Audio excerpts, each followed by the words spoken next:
ଯଦି ପୋଟଳ ଖାଇ ଖାଇ ଆଉ ଭଲ ଲାଗୁନି ତ ନିହାତି ଥରେ ଆପଣଙ୍କୁ ଏହି ତରକାରୀଟି କରିବା ଦରକାର। କାହିଁକି ନା ଆପଣ ଯଦି ଥରେ ଏହି ଉପାୟରେ ଏମିତି କରିଦେଲେ ବହୁତ ଜଲ୍ଦି ହେଇଯିବ। ତା ସହିତ ଆପଣଙ୍କୁ ମିଳିବ ଅଲଗା ପ୍ରକାର ସ୍ୱାଦ, ଯୋଉଟା କି ଆପଣ ଥରିଏ ଖାଇଲେ କେବେ ବି ଭୁଲି ପାରିବେ ନାହିଁ। ହଁ ଆଜ୍ଞା, ଆଜି ଆମେ ଦେଖେଇବୁ ଆପଣଙ୍କୁ ଏଇ ପୋଟଳ ତରକାରୀ, ଯୋଉ ପୋଟଳ ତରକାରୀ ବହୁତ କମ ଟାଇମ ରେ ବନିଥାଏ, ତା ସହିତ ବହୁତ ଭଲ ଟେଷ୍ଟ ଲାଗିଥାଏ। ତ ଚାଲନ୍ତୁ ଫ୍ରେଣ୍ଡ, ଡେରି ନ କରି ଆରମ୍ଭ କରିଦେବା ଆମର ପୋଟଳ ତରକାରୀ ପାଇଁ ଦରକାର ହେଉଥିବା ଜିନିଷ ଆଉ କେମିତି ଆପଣଙ୍କୁ ଏଠି କାଟିବାର ଅଛି ମୁଁ ପଏଣ୍ଟ ୱାଇଜ ଶିଖେଇଦେବି ଆପଣଙ୍କୁ। କାହିଁକି ନା ଏଇଥିରେ ଟିକେ ଟ୍ରିକ୍ ଅଲଗା ଥାଏ। ଆପଣ ଯଦି ଏହିପରି ଭାବରେ ଦୁଇ ସାଇଡ ପଟୁଟା ମୁଣ୍ଡି କାଟିକି ମଝିରେ ଯଦି ଏହିପରି ଭାବରେ ତିର୍ଛା କାଟୁଛନ୍ତି ତ ଏଇଟା ବହୁତ ବଢିଆ ଭାବରେ ଆପଣଙ୍କର ଟେଷ୍ଟ ଲାଗିଥାଏ। କାହିଁକି ନା ୟା ଭିତରେ ରହିଯାଇଥାଏ ସବୁ ମସଲା। ଏହା ଭିତରେ ବହୁତ ବଢିଆ ଭାବରେ ମସଲା ଆବଜର୍ବ ହେଇଯାଇଥାଏ ଆଉ ଖାଇବାରେ ମଧ୍ୟ ବହୁତ ଜୁସି ଆଉ ବହୁତ ବଢିଆ ଭାବରେ ଟେଷ୍ଟ ଲାଗିଯାଇଥାଏ। ଫ୍ରେଣ୍ଡ, ଆପଣ ଜାଣିଛନ୍ତି ଆପଣ ସିକ୍ରେଟ ଫୁଡି ଚ୍ୟାନେଲକୁ ଆସିଛନ୍ତି। ଏଇଠି ଆପଣଙ୍କୁ ସିକ୍ରେଟ ଟିପ୍ସ ଟ୍ରିକ୍ ଆଉ ସହିତ ଅନଲିମିଟେଡ ବୋନସ ପଏଣ୍ଟ ମିଳିଥାଏ। ଯଦି ଆପଣ ଏପର୍ଯ୍ୟନ୍ତ ମୋ ଚ୍ୟାନେଲକୁ ସବସ୍କ୍ରାଇବ କରିନାହାନ୍ତି, ନିହାତି ଭାବରେ ଯାଇକି ସିକ୍ରେଟ ଫୁଡି ୱାନ୍ ସର୍ଚ୍ଚ କରିକି ନିହାତି ଭାବରେ ସବସ୍କ୍ରାଇବ କରିଦିଅନ୍ତୁ ଆଉ ବେଲ୍ ନୋଟିଫିକେସନ ଅନ୍ କରିକି ରଖନ୍ତୁ, ତାକି ଏହିପରି ଭିଡିଓ ସବା ପ୍ରଥମେ ଆପଣଙ୍କୁ ମିଳିଯିବ। ଦେଖନ୍ତୁ ଫ୍ରେଣ୍ଡ, କଥାରେ କଥାରେ ଆମେ ସବୁତକ ପୋଟଳ ଏହିପରି ଭାବରେ କାଟି ଦେଇଛେ। ଆପଣ ଚାହିଁଲେ ଫ୍ରେଣ୍ଡ ପନିକି ୟୁଜ କରିପାରିବେ, ନହେଲେ ଛୁରୀରେ ବି ମଧ୍ୟ କାଟି ପାରିବେ। ଯଦି ଆପଣ ଆଉ ଟିକେ ୟାଠୁ ଛୋଟ କରିବା ପାଇଁ ଛୋଟ କରି କାଟିବାକୁ ଚାହୁଁଛନ୍ତି ତ ଆପଣ ତାକୁ ଛୋଟ କରିକି ମଧ୍ୟ କାଟି ପାରିବେ। ଦେଖନ୍ତୁ ଫ୍ରେଣ୍ଡ, କଥାରେ କଥାରେ ସବୁତକ ବହୁତ ବଢିଆ ଭାବରେ ଆମେ ଏଠି କାଟି ଦେଇଛେ। କାଟି ସାରିଲା ପରେ ଆମେ ତାକୁ ବହୁତ ବଢିଆ ଭାବରେ ଧୋଇ ନେବା। ଧୋଇକି ଏବେ ମୁଁ ସାଇଡରେ ରଖିଦେଇଛି। ଗ୍ୟାସରେ ବସେଇ ଦେଇଥିଲି କଡେଇ, ତେଲ ଆମେ ଏଇଠି ଗରମ କରିଦବା। ଏଇଠି ମୁଁ ନେଇଯାଇଛି ସୋରିଷ ତେଲ। ସୋରିଷ ତେଲକୁ ଟିକେ ଏଇଠି ଆମେ ଗରମ କରିଦେବା। ଏଇଠି ମୁଁ ମିଡିୟମ ଫ୍ଲେମରେ ଏଇଠି ରଖିଛି।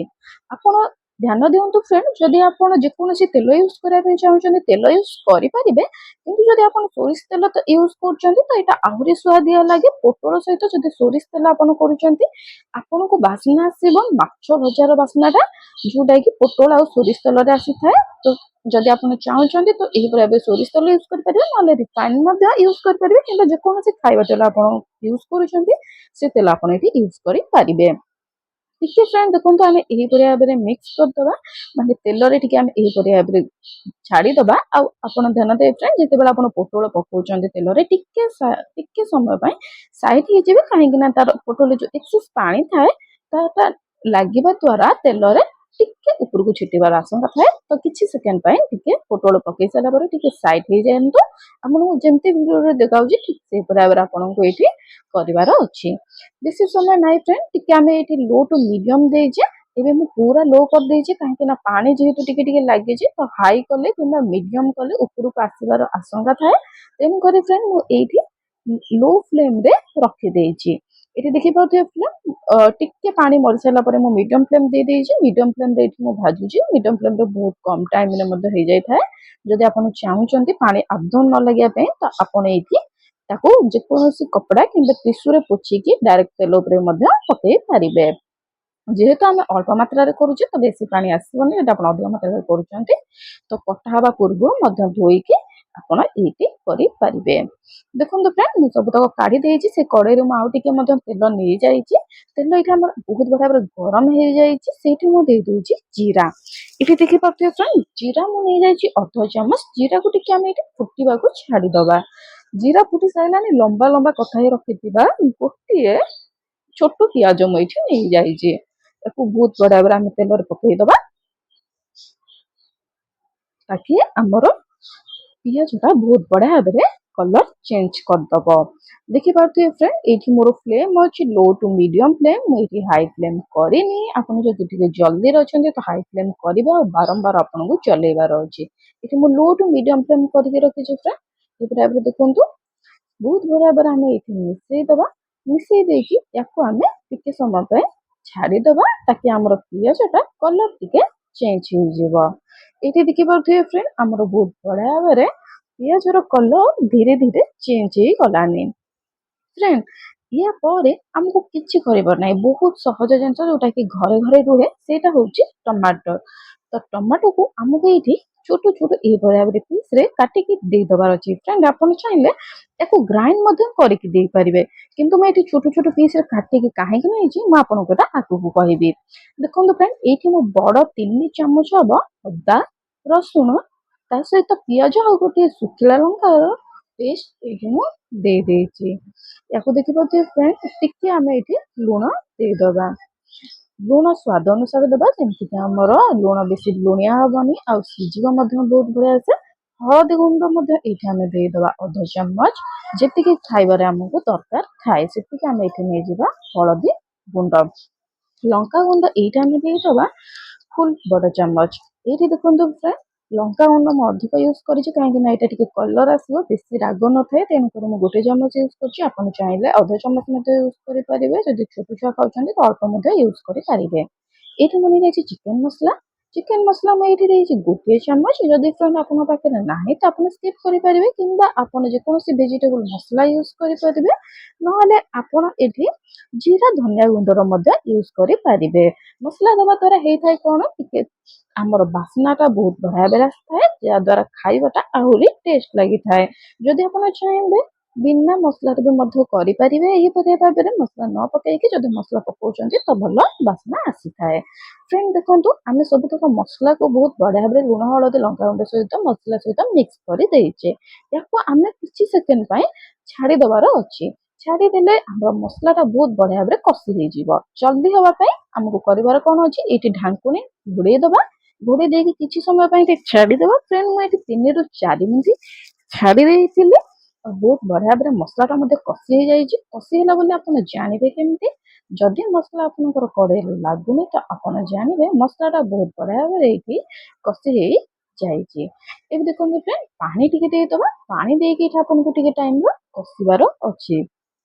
ପାଣି ମୁଁ ଦେଇଦେଇଛି। ପାଣି ଦେଇକି ଏଇଠି ବହୁତ ବଢ଼ିଆ ଭାବରେ ଆମେ ଏଇଠି ମିକ୍ସ କରିଦେବା, ତାକି ଆମର ମସଲାଟା ଆଉ ଟିକେ ଯଦି ବି କଞ୍ଚା ରହିଥିବ ତ ସେ କଷି ହେଇଯିବ।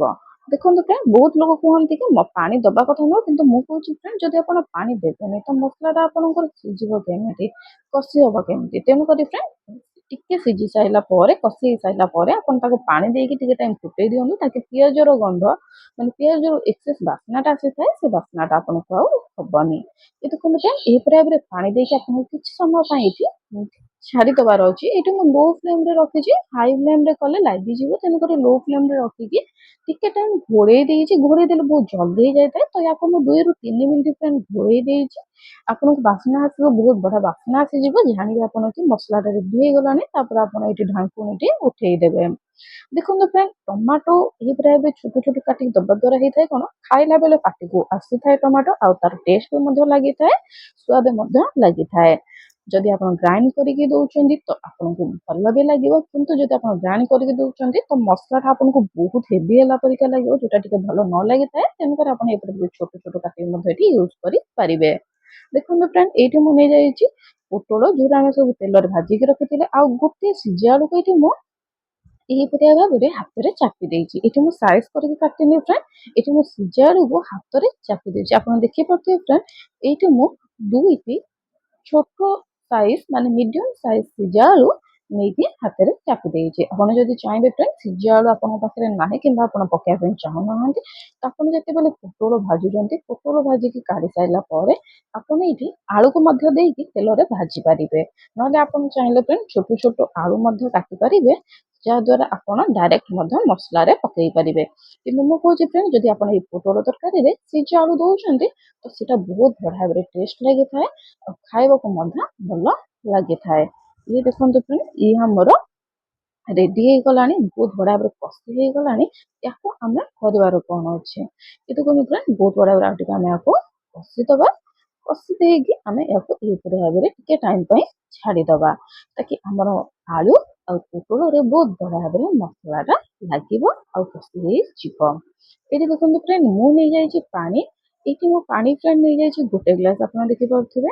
ପାଣିକୁ ଟିକେ ଟାଇମ୍ ଆମେ ଏଇଠି ଦେଇଦେବା, ତାକି ଏହାଦ୍ୱାରା ହେବାର କ'ଣ ଅଛି, ପାଣିଟା ଆମର ବହୁତ ବଢ଼ିଆ ଭାବରେ ଫୁଟିଯିବ। ଏଇଠି ଆପଣ ଚାହିଁଲେ ଫ୍ରେଣ୍ଡ ଉଷୁମ ପାଣି ମାନେ ଫୁଟା ପାଣି ନେଇପାରିବେ, କିନ୍ତୁ ମୁଁ ଏଇଠି ନର୍ମାଲ୍ ପାଣି ନେଉଛି, ରୁମ୍ ଟେମ୍ପରେଚର ପାଣି ନେଉଛି।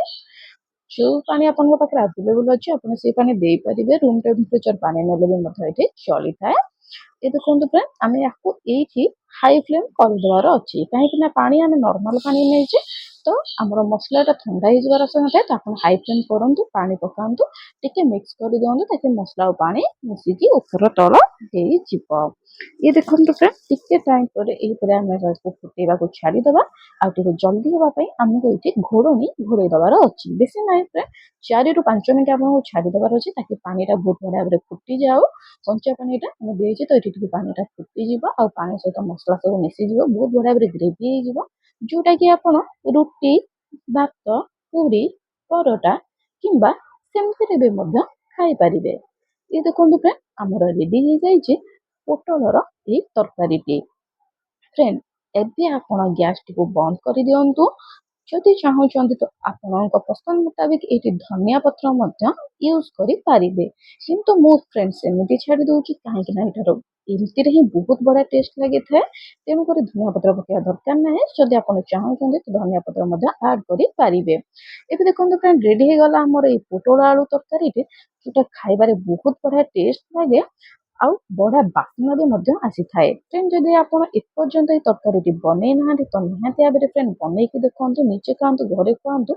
ମୁଁ କହୁଛି ଆପଣଙ୍କୁ ଥରେ ଯଦି ବନେଇବେ ତ ଏହିପରି ଭାବରେ ଆପଣ ବାରମ୍ବାର ବନେଇବେ ଆଉ ବହୁତ ବଢ଼ିଆ ଭାବରେ ସୁଆଦିଆ ଟେଷ୍ଟ ଲାଗିଥାଏ। ନିହାତି ଭାବରେ ଫ୍ରେଣ୍ଡ ଏହିପରି ଭାବରେ ଥରେ ପୋଟଳ ଆଳୁ ତରକାରୀ ବନେଇକି ଦେଖନ୍ତୁ। ଆଉ ଯଦି ମୋ ଭିଡ଼ିଓଟି ଆପଣଙ୍କୁ ପସନ୍ଦ ଆସିଲା ତ ଲାଇକ୍ କରି ସେୟାର କରିଦିଅନ୍ତୁ ସେଇ ସାଙ୍ଗମାନଙ୍କୁ, ସେଇ ଫ୍ୟାମିଲି ମେମ୍ବରମାନଙ୍କୁ ଯୋଉମାନଙ୍କୁ ପୋଟଳ ଆଳୁ ତରକାରୀ ଖାଇବା ପସନ୍ଦ ନୁହଁ କିମ୍ବା ପୋଟଳ ଆଳୁ ତରକାରୀ ଖାଆନ୍ତି କିନ୍ତୁ କଣ କରିବେ ବୋଲି ଭାବି ପାରୁନାହାନ୍ତି, ସେମାନଙ୍କ ପାଖକୁ ସେୟାର କରିଦିଅନ୍ତୁ। ଯଦି ଆପଣ ଏପର୍ଯ୍ୟନ୍ତ ଚ୍ୟାନେଲ ନୋଟିଫିକେସନ ଅନ୍ କରିନାହାନ୍ତି, ଅନ୍ କରିଦିଅନ୍ତୁ ଏଇ ପ୍ରକାର ନୂଆ ନୂଆ ଭିଡ଼ିଓ ଦେଖିବା ପାଇଁ। ଆଉ ଆପଣଙ୍କର ଗୋଟି ସପୋର୍ଟ ମୋ ପାଇଁ ବହୁତ ମୋଟିଭେସନର କାମ କରେ।